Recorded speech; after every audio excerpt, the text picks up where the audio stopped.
पिछले साल भारतीय सरकार ने डिफेंस मैन्युफैक्चरिंग के क्षेत्र में एक बहुत ही बड़ा रिफॉर्म किया था, जिसके तहत देश भर में फैली 41 ऑर्डिनेंस फैक्ट्रीज को 7 डिफेंस पब्लिक सेक्टर अंडरटेकिंग्स में बदलने का फैसला किया गया।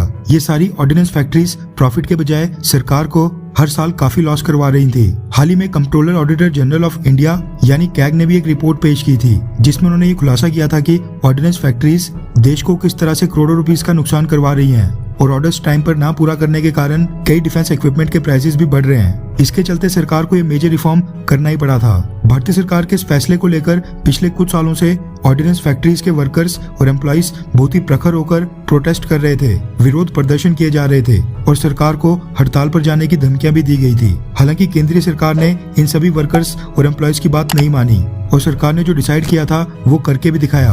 और पिछले साल दशहरा के दिन 15 अक्टूबर को प्राइम मिनिस्टर नरेंद्र मोदी जी ने ये 7 डिफेंस कंपनीज देश के नाम कर दी थी।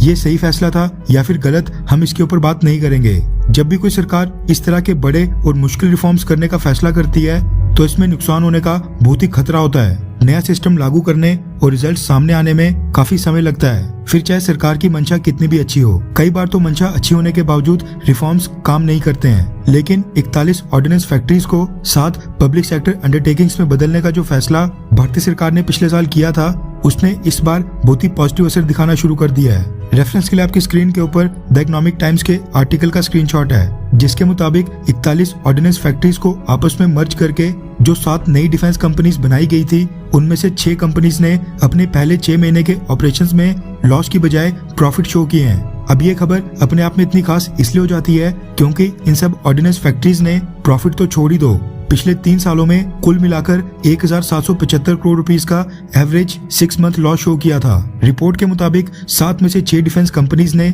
इस बार प्रॉफिट शो किया है, जबकि इससे पहले ये सारी फैक्ट्रीज लॉस में जा रही थी। 7 में से मात्र एक नागपुर बेस्ड डिफेंस कंपनी जिसका नाम है यंत्र इंडिया लिमिटेड, खाली उसने 111 करोड़ रुपए का नुकसान शो किया है। लेकिन आपकी जानकारी के लिए बता दूं कि ये कंपनी भी पॉजिटिव ट्रैक के ऊपर है, क्योंकि इसी कंपनी का इससे पिछले 6 महीनों का एवरेज लॉस देखें तो वो 348 करोड़ रुपीस तक का था, यानी इस बार लॉस कम हुआ है। और आशा है कि अगले 6 महीनों में ये कंपनी भी बाकी कंपनीज की तरह सरकार को प्रॉफिट कमा कर देगी। बाकी 6 डिफेंस कंपनीज ने सरकार को इनिशियल 6 महीनों में कुल मिलाकर 153 करोड़ रुपीस का प्रॉफिट कमा कर दिया है, जबकि इनके टोटल टर्नओवर की बात करें तो वो 8400 करोड़ रुपीस के आसपास बनता है। हालांकि प्रॉफिट फिगर्स इतने ज्यादा नहीं है, लेकिन हमें ये नहीं भूलना चाहिए कि ये रिजल्ट्स शुरुआती 6 महीने के हैं, जबकि इससे पहले ये सारी कंपनीज लॉस यानी सरकार को नुकसान ही करवा रही थी। सरकार को उम्मीद है कि अगले 3 सालों में प्रॉफिट फिगर्स और भी ज्यादा ऊपर जाएंगे, क्योंकि इन सभी कंपनीज को अभी से विदेशों से एक्सपोर्ट ऑर्डर्स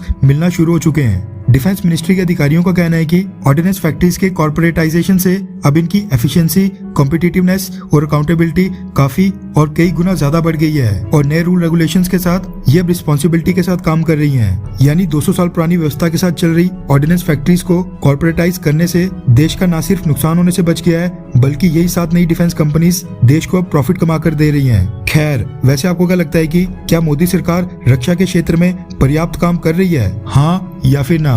नीचे कमेंट करके अपनी राय जरूर बताएं।